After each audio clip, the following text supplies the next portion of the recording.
والله الشعب المصري كره عظيم ليه كده واكيد وفردوس يتفق معي بتزعلني على منك؟ الكلام ده ايه اللي حصل؟ بسبب الكلام اللي نسمعه ونشوفه في التواصل الاجتماعي.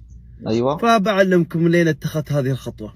في يوم من قول. الايام جيت لامي وابوي قلت لهم تراني بسافر مصر. فقال ابوي وامي والله استغنوا عليك، ما تروح مع اخوياك، يا انك تروح لحالك ولا تروح مع اخوك. قلت والله لحالي. قال لا والله اخوك. قلت لا والله اروح لحالي.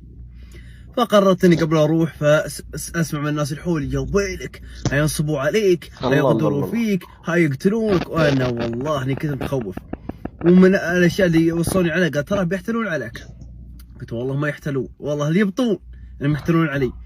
قلت بروح لمصر واروح اشوف الشعب المصري واتعامل معهم شخصيا. قبل الرحله فتحت الموقع للاهل كلهم، قلت لهم اذا ساعتين شفتوني ما اتغير مكاني يعرفوني قدني ودعت، ارسلوا لي على طول تعمل حسابك او كلمه السفاره واعطيهم رقم السفاره المصريه وخليتهم يشيلون همي قبل اسافر. فقبل السفريه كان الناس يقولون انت ترى بيحتلون عليك. فرحت يا طويل مرسام تحسبوني امزح، والله اني صادق، رحت شريت كتاب الفراسه. الله يسعدك. مغبر، بعلمكم ليش مغبر. نعم. فقريت في كتاب الفراسه، قلت عشان اعرفهم يبغوا يحتلون علي ولا لا. فرحت تبعت في اليوتيوب عن الاحتيال، عن الفراسه، وعن الدهاء، وقريت عن الدهاة الاربعه من العرب. قلت علي غادي منهم عشان بعدين ينصب علي قبل ما اسافر.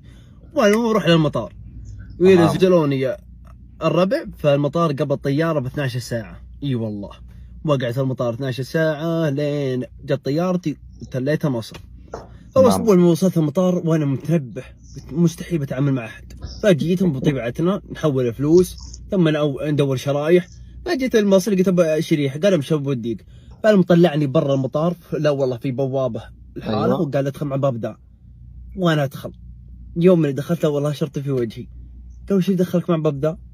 قلت والله اللي مصري برا قايل لي البس. قال اقرا. لا والله مكتوب ممنوع دخول غير موظفين. قال هذه مصيبه، هذه عليها غرامه. قلت سالتك ولا؟ قال لي والله. قلت له عشان قال لي كتاب الفراسه واخر شيء نصب علي بالدقيقه هذه. قال ادفع. قلت كم؟ قلت 100 جنيه. والله طلع في مخواي وانا اعطيه 200. معك كثير. وجيت بطلع مع باب الثاني، قالت شلون دخلت؟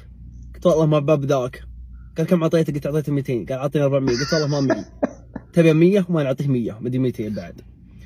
والله وين اعطيه وين نصب علي مرتين في اول دقيقتين. وانا قلت خيال العلم بيسهل. فضحتوني. قلت والله ما اخلي خاطري يضيق لا استانس.